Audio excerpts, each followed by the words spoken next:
I'm Sally. So for today's video, we are going to try peel-off mask. Let's start.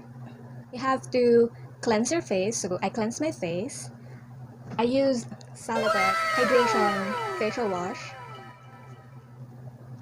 Dapat malinis muna yung face natin before peel-off mask. Kailangan natin ng band, hair band sa hair natin.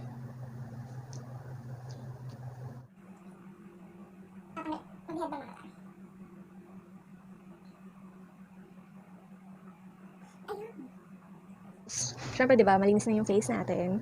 Meron kasing sinasabi na, before using peel-off mask, you have to open up your pores. Well, open naman na yung pores ko. Pero, kailangan pa siyang ma-open para matanggal talaga yung impurities na andun sa face mo. So, I'm gonna use this pore purifying balm. Ito siya, guys.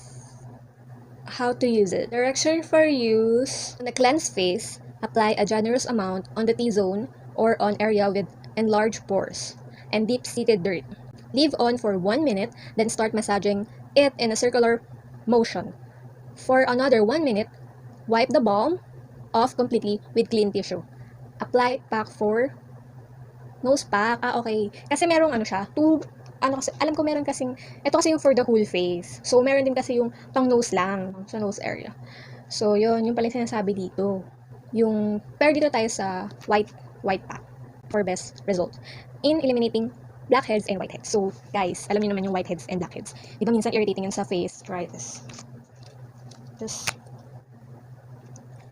So, we're gonna use small amount. Yan, let's put it.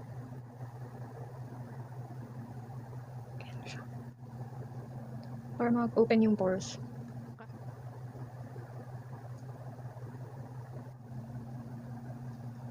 A few moments later. Guys, i-wipe na natin siya ng Tissue. Nakita nyo ba? Using tissue. Then we're gonna proceed now doing the peel-off mask. Are you guys excited about it? So, I'm excited. Whitening pack is a peel-off mask that effectively strips off all kinds of skin impurities with the use of whitening pack. Visible results can be seen immediately as instant brighten, clearer skin, and smoother skin. Direction for use: after washing face, apply a generous amount of whitening pack and spread evenly while avoiding the eye and mouth area. Wait for 15 minutes until it dries, then peel off upward, starting from the chin. I am ready to do it. Let's do it. So, it's easy to peel off. Isang gamitan lang siguro to, guys. Let's start.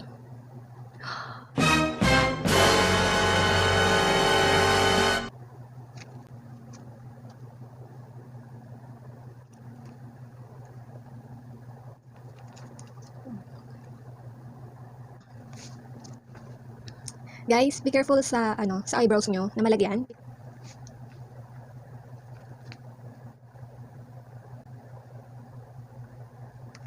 A few moments later.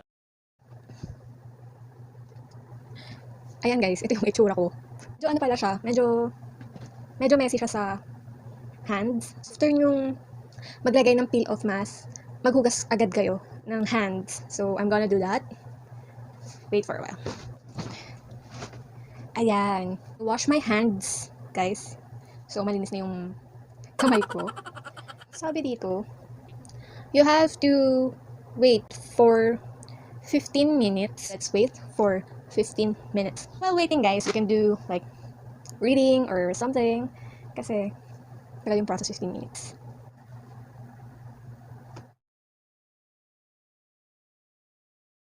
So, guys, I'm gonna remove this.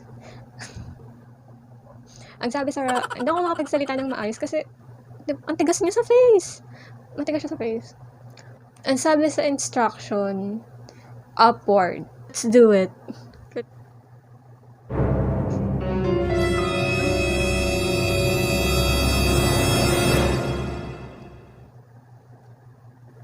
Dahan-dahan lang guys kasi medyo masakit siya.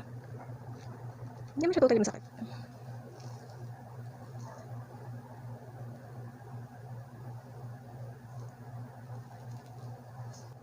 Natanggal ko siya ng buo. Ayun siya.